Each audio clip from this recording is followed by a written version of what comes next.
That's why News at 5।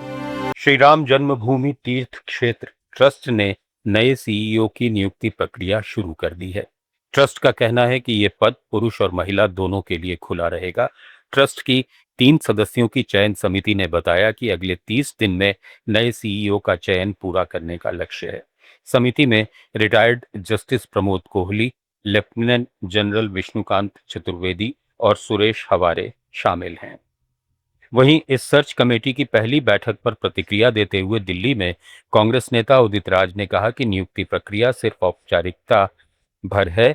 ऐसे फैसले पहले से तय होते हैं और आवेदन या चयन प्रक्रिया की बात लोगों को भ्रमित करने के लिए की जा रही है। नौटंकी बंद कर दें, जो इन्होंने पहले किया। जब राष्ट्रपति तक का डिसीजन 5 मिनट में कर लेते हैं, इनके मन में रहता है। पार्लियामेंट्री बोर्ड की मीटिंग बैठी थी, राष्ट्रपति का कैंडिडेट कौन होगा। रामनाथ कोविंद जी जब घोषित हुए थे राष्ट्रपति के कैंडिडेट, तो सब पता है इन्हें कि किसको क्या बनाना है। नौटंकी कर रहे हैं कि एप्लीकेशन फॉर्म लेंगे। ये सब बेवकूफ बनाने का काम न करें। वो जिसको चाहेंगे उसी को वही बनाएंगे, और हो सकता है वो मन में डिसाइड कर लिया। राम मंदिर ट्रस्ट में सीईओ पद की नियुक्ति को लेकर अब अयोध्या के संत समाज की ओर से भी विरोध के स्वर तेज होने लगे हैं। हनुमानगढ़ी के पुजारी देवेशाचार्य ने कहा कि ये व्यवस्था राम मंदिर की परंपरा और मर्यादा के खिलाफ होगी। मंदिर के संचालन और व्यवस्थाओं में बाहरी लोगों के बजाय अयोध्या के संतों और स्थानीय लोगों को जिम्मेदारी दी जानी चाहिए। परंपरा मर्यादा के खिलाफ होगा। ये सीईओ लोग जहां भी रहते हैं वहां पर आप देखिए करप्शन भी बढ़ता है, वहां की मर्यादा खंडित होती है, वहां की परंपरा खंडित होती है। ऐसी स्थिति में आवश्यकता है तो अयोध्या के संतों को, अयोध्या के लोगों को रखने का, जिन्होंने राम के लिए सर्वस्व न्यौछावर किया, जिन्होंने आंदोलन में पूरा जीवन संघर्ष में व्यतीत किया, जिनके परिवार के लोगों ने राम मंदिर में अपना प्राणों की आहुति दे दी। ऐसे लोगों के परिवार से अखाड़ों को शामिल करिए, जो राम को जानते हैं, राम की परंपरा को जानते हैं, राम के आदर्शों को जानते हैं। सीईओ को क्या पता राम कौन है। संसद के मानसून सत्र से पहले कांग्रेस नेता तारिक अनवर ने सरकार पर विपक्ष की आवाज दबाने का आरोप लगाया है।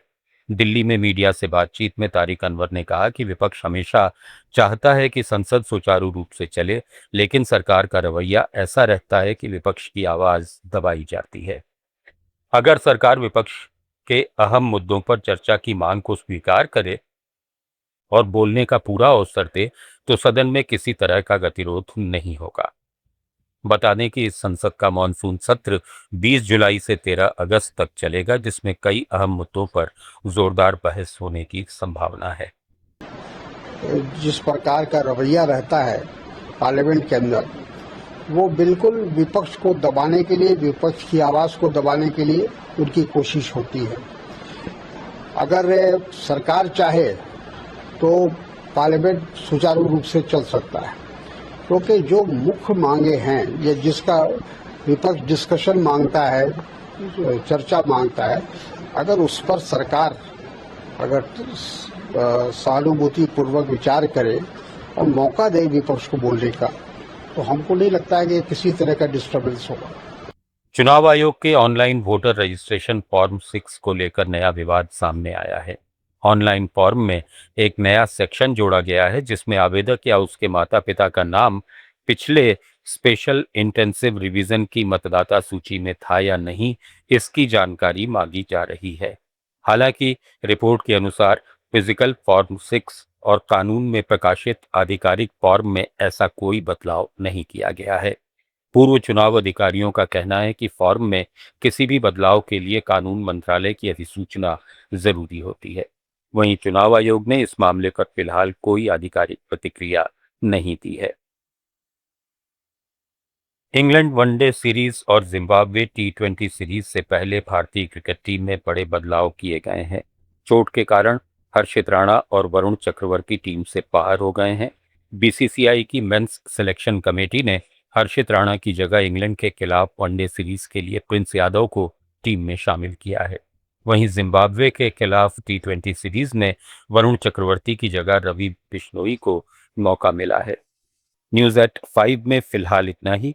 जुड़े रहिए लेट्स माइक के साथ।